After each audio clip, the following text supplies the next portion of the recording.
অবাক হওয়ার তো কিছু নাই, তুমি তো করে টাকা পয়সা দেও নাই, লেগে তোমার মায়ের ওরা ভালো আছে তাই না? মেহুর বাপের অনেক টাকা। টাকাই সবকিছু হয়ে গেল।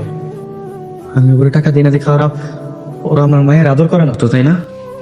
তাহলে কি রক্তের কোনো দাম নাই? হ্যাঁ, টাকায় আপন, টাকায় আপন। যেমন আমি একটু কথা কই ভাই লাগে।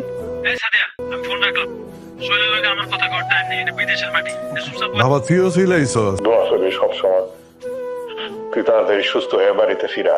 আমি ব্যবসার লেগে টাকা দিছি, আমি কি বুঝতে পারছি ওই ফকিনির বাচ্চা এইভাবে টাকা লয়ে ভাইগা যাবো? তুই অনেক আর টাকা আমি পয়সার মালিক হয়ে গেছিস তাই না?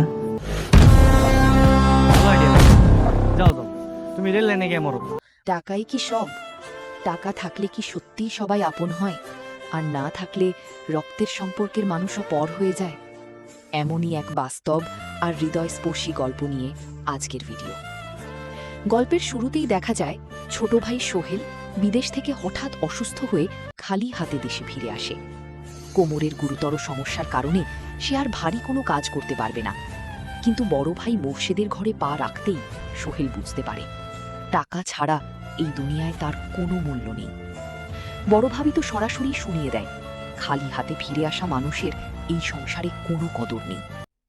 এমনকি ছোট ভাই অসুস্থ শুনেও প্রবাসী বড় ভাই তার খোঁজ নেওয়ার প্রয়োজন মনে করে না। সংসারে শুরু হয় চরম বৈষম্য।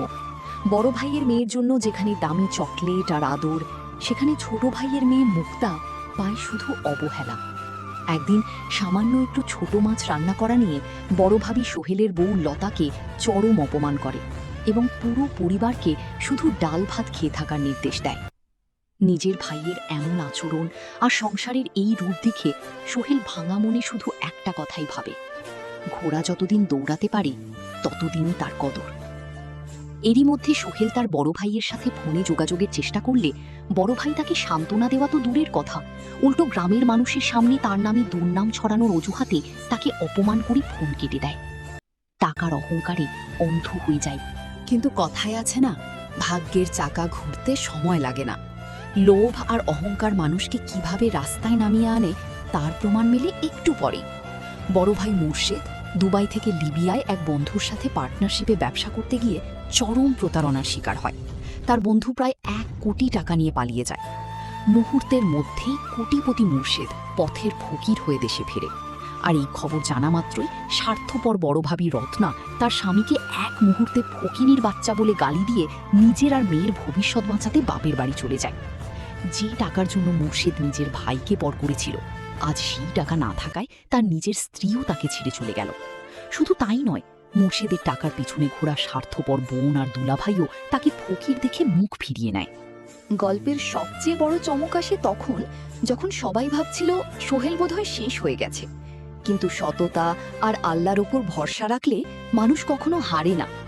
সোহেলের স্ত্রী লতা তার মায়ের ওয়ারিশ সূত্রে পাওয়া সম্পত্তি থেকে হঠাৎ 4 কোটি টাকা পায়, আর সেই টাকা দিয়ে সোহেল শহরে বড় ব্যবসা দাঁড় করায় এবং গ্রামে এসে এক বিশাল খামার করার সিদ্ধান্ত নেয়। যে সোহেলকে একদিন গ্রামের মানুষ ও তার নিজের পরিবার ভিক্ষা দিতে চেয়েছিল, আজ সে পুরো গ্রামের মানুষের কর্মসংস্থানের ব্যবস্থা করতে ফিরে আসে। টাকার এই রূপ দেখে সেই স্বার্থপর বোন আর দুলাভাই আবারও চকলেট নিয়ে সোহেলের পায়ে এসে ক্ষমা চায়। কিন্তু সোহেল তাদের লোভী চরিত্র খুব ভালো করেই চিনে ফেলেছিল।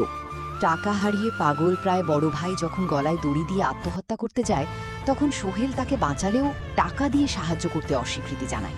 তবে বড় ভাইয়ের নিষ্পাপ মেয়েটিকে সে নিজের পরিবারের অংশ করে বুকে টেনে নেয়। আসলে টাকা মানুষকে সাময়িক সুখ দিতে পারে, কিন্তু সত্যিকারের ভালোবাসা আর রক্তের টান কখনো টাকা দিয়ে কেনা যায় না।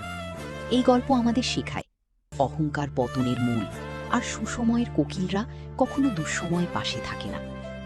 গল্পটি আপনার কেমন লাগলো কমেন্ট করে জানান।